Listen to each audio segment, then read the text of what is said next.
Well, hello everybody. Welcome back once again. You know it is with you, JJ. We're just going to jump right into it. I always say that every time, but we're just going to jump right into it today and not waste any time. So let's go ahead and go to the action screen. If you don't know what this is about, is we're going to be looking for the best motherboards when it comes to Intel. Last video I did about AMD AM4 series. Now this time we're going to do it about Intel, the 12th, 13th, and I would imagine the 14th gen because it's all plugged into the LGA 1700 motherboard. So I would imagine it'll cover the 14th gen too. But do understand that the 14th gen pulls a lot of power. So when you go to decide to pick up your motherboard for your Intel processor, make sure it has enough VRMs. And that's voltage, should I tell you? Voltage regulating modules. Okay. VRM. Make sure it's got at least a 12 plus power stage, 12 plus 2 or greater. That would probably benefit you the best to know that. So let's jump into it and see what we got cooking. Okay, I already got everything set up for you today. Now, what we're looking at right now is we're looking at the H610 motherboards. Okay, and we're going to go down. This is Amazon. We're going to go through the list of Amazon, looking at some of the H610s. The only thing I don't really like about the H610 is because most of them, 99% of them, don't have heat sinks on the VRMs. So that's something you have to take in consideration when you get a motherboard like this, because then you're going to have to go on Amazon and purchase heat sinks to cover each one of the chips. So that way you get at least passive cooling on those chips. So do keep that in mind. You might have to do that if you go with the H610. And do remember, H610, you cannot overclock on most of the motherboards. The most you could do is you could turn on turbo in the BIOS, and basically the motherboard does the rest on auto. So if you just want a one click and go, then the H610 will be for you. But there's some things you got to do to prep it, to make it ready to work with what you needed to get done. Now here they got an $90 motherboard, but you spend 10 more bucks in getting the small little passive heat sinks for it and put them on each one of the VRMs. That's a little bit time consuming. I know you guys just don't want to deal with that. Some do. They say, okay, well, I'll spend the extra 10 bucks for, to put those heat sinks on there. But to tell you the best out of the 510 is kind of hard to tell you, because pretty much all the 510s run about almost the same.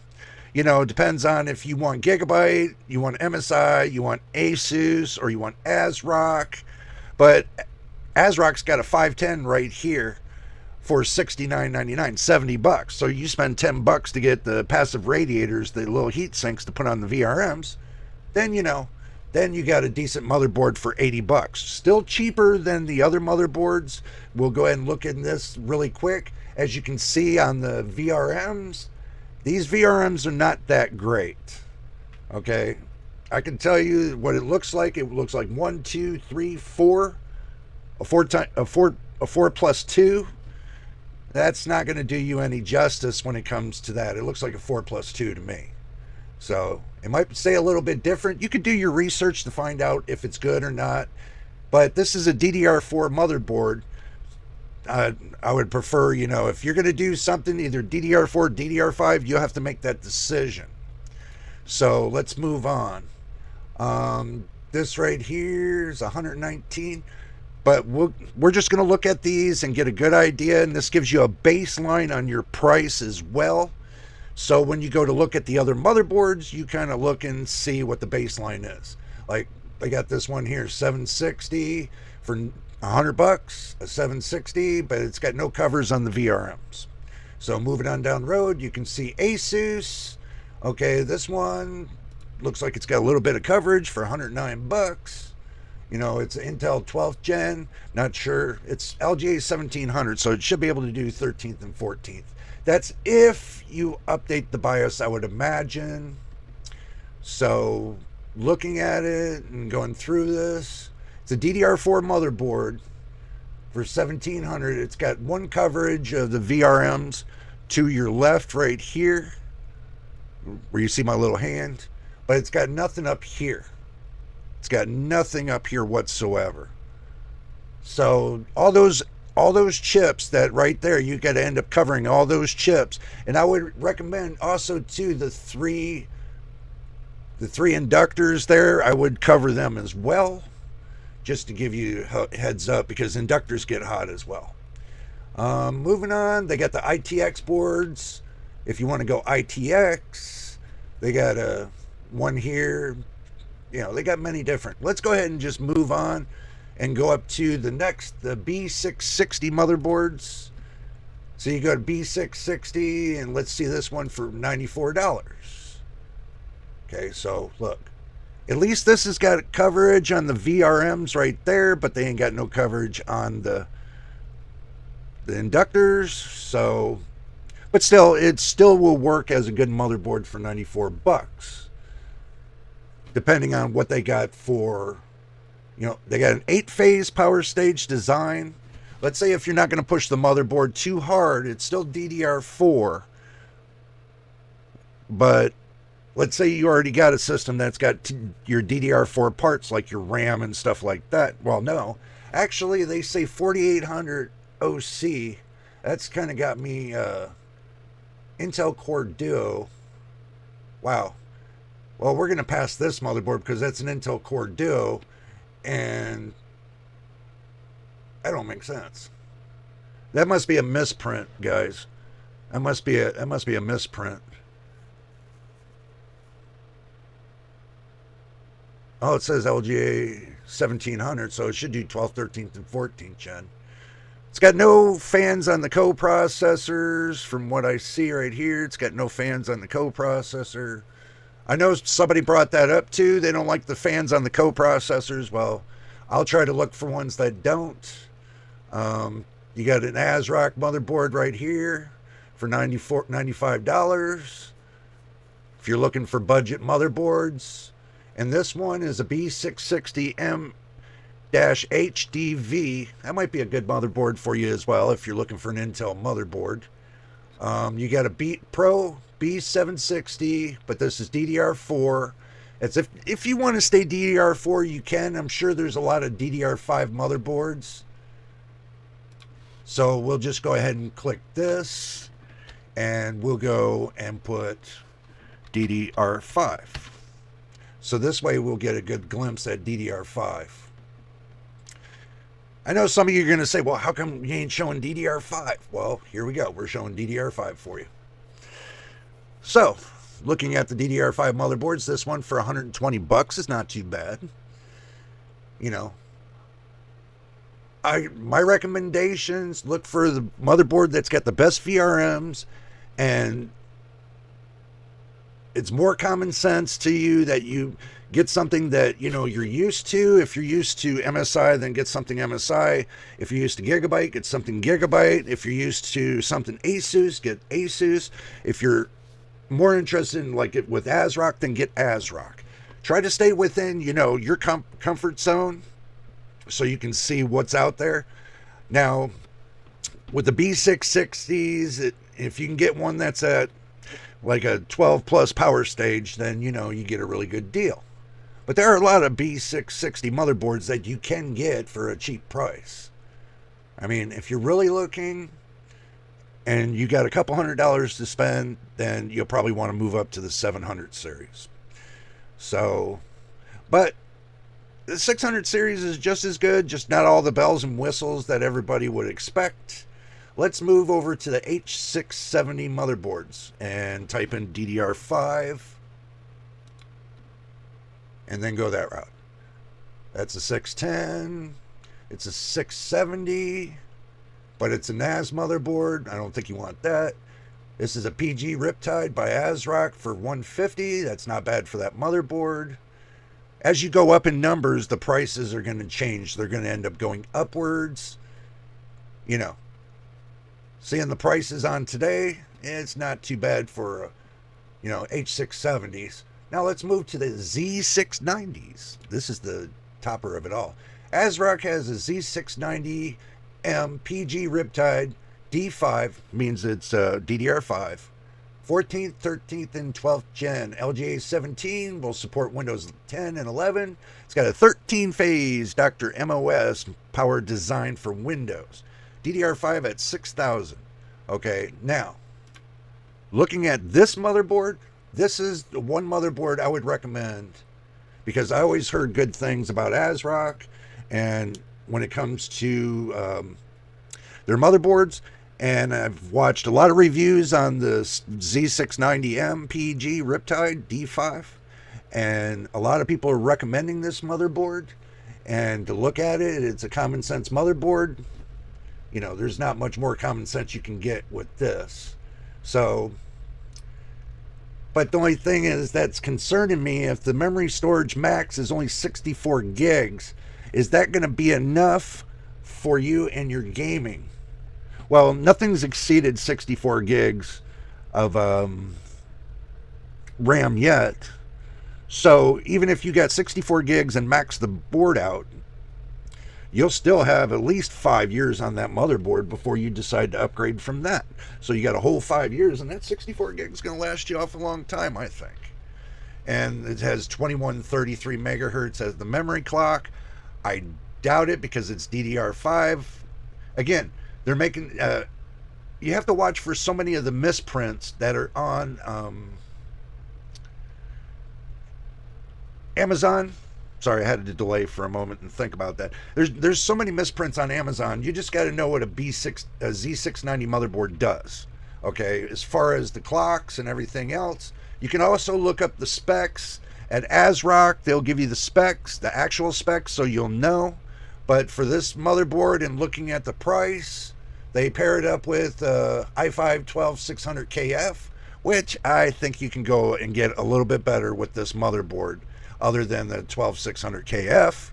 I would think about going into the 13th or the 14th gen series and look at the 14600KF. Or if you want to have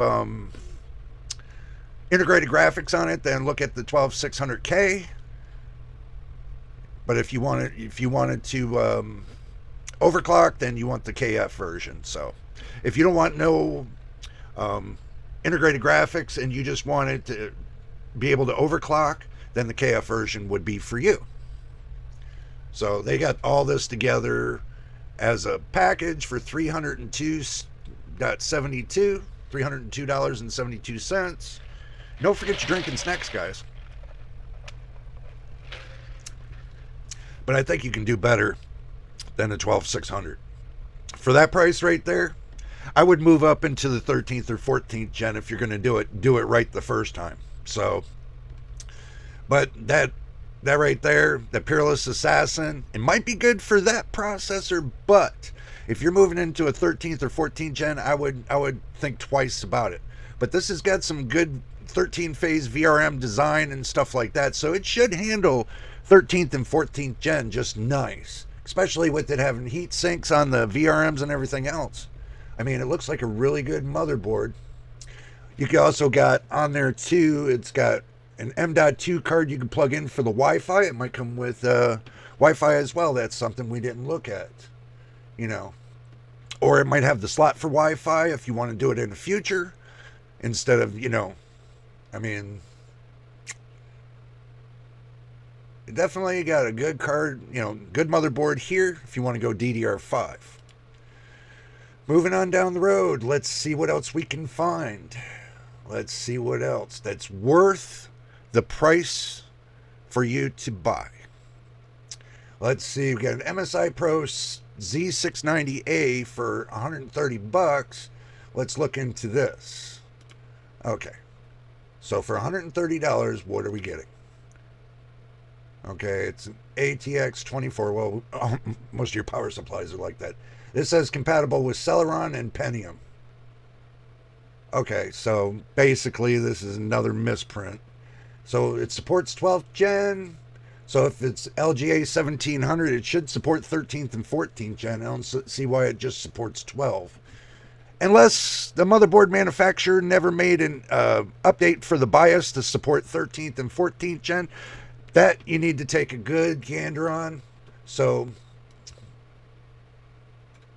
What we'll do is we're going to investigate that really quick.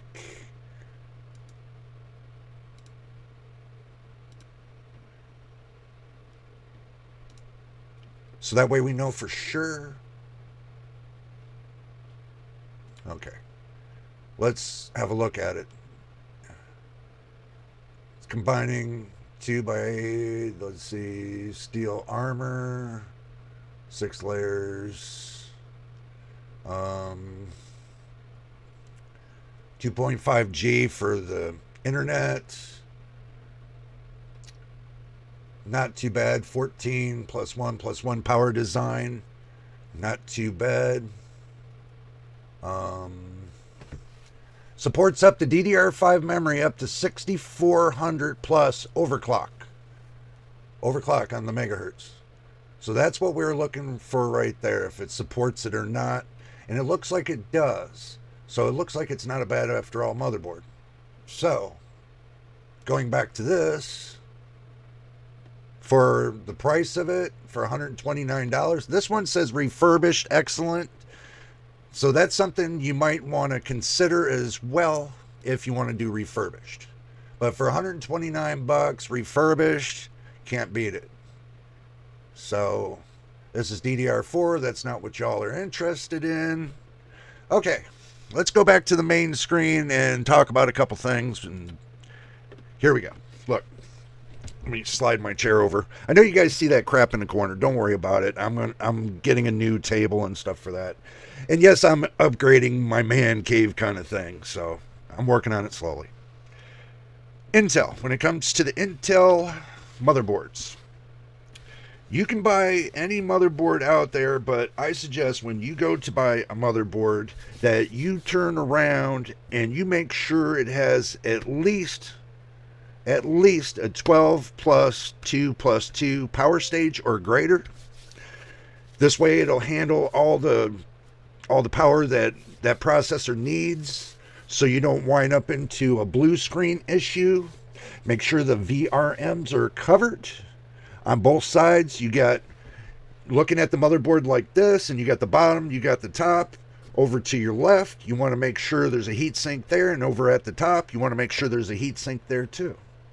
Make sure your VRMs are covered in good passive heat sinks. And also too, try to find that motherboard that has heat sinks for your M.2 drives. It's kind of cool to have a motherboard where it's got a heat sink for your M.2 drives, because that makes it passive cooled, and it'll keep your M.2 drives a little bit cooler. You don't have to stick a fan on it. Mine, I got the the heat sinks for mine. It works out great. Mine don't get too hot. They stay within parameters to where they don't break down the chips as fast, and that's what you want to make sure that, you get something that's going to handle, heat absorption and everything else. Now, when it comes to the chips that I found out that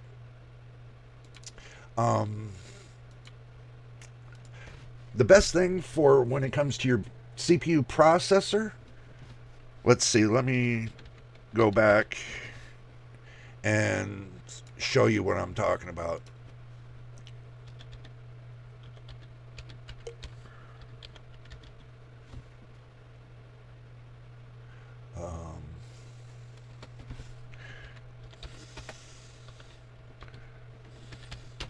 I'm trying to dial it up for you guys so that way you can see it. And go back to the action screen. Okay.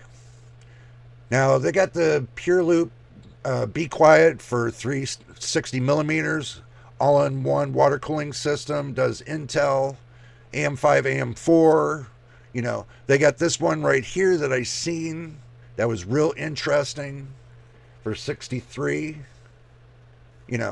This one I thought was a pretty cool AIO cooler. This is not about AIO coolers. I'm just bringing it up because of the CPU processors. They also got this one here too for 56, and they got one here for 55. The Frozen Prism 360. That's 1850 RPMs. This one's got bearing fans. You know, for 56, you got this one. I like this one too. So 1800 RPM, 66.17 cubic feet per minute. That's not too bad. Tells you everything you need to know. The bump speeds max at 3300 RPMs. That's not too bad neither. This does AM4, AM5, LGA 1150, 1151, 1155, 1156, 1200, 2011, 2066, and 1700. So this does it all the way across the board. And for a good whopping $57. A 360. Make sure your PC case can hold a 360 before you decide to buy a 360 millimeter rad. Take the measurements off of Amazon site. They give you the measurements for it, and then measure your PC case to see if it matches, and you can, you know, for 56 bucks, 57 bucks. I know a couple people that got the Thermalright 360 millimeter AIO coolers, and they keep everything so cool. But they're not a sponsor of the channel, but I'm just saying, they keep the processors really cool. I'm thinking about getting one myself for 57 bucks. You know, I might get one and then show you all, and then take this Be Quiet 240 mil rad that I got in here out and replace it with the Thermalright Aqua Elite 360 V3 water cooling CPU cooler. I might replace it with that, the Aqua Elite 360 V3. I know that sounds weird because I just got the 240. 240 I'm feeling is not enough for this processor, because with the Ryzen 7 5700X, you need 280 millimeters. I was reading something on it, and the 240 is too short. So I'm going to need 280 millimeters or greater. So I'm going to have to replace that. So I'll keep this one on the side for my other case. You know, I got another case that, you know, that I'm going to use that for. I'm going to use that for my 5600G. That's a perfect one to use it for, because I got that B450 motherboard and the 5600G. I'll just keep it for that. But anyway, guys, this is a part 2 or an episode 2. I would say an episode 2 to what I'm trying to accomplish. The top 5. For the top 5, I picked out 5 different things I felt that was great in the top 5 for cheap prices. You can go back through the video and watch it again so you can see what I've been picking out. And if you don't see anything that's of value in there, then down in the comments below, leave me the best value motherboard that you think would be best to showcase on the channel. So you can leave your comments down below as well. But guys, I'm going to get out of here. And if you made it to the end of the video, please subscribe. And if you've already subscribed, welcome to the family. Also, to put a positive like on this video would be appreciated. And don't forget to hit that notification bell so you know when I post the next video. But until the next time in the next video, we'll see you on the next one.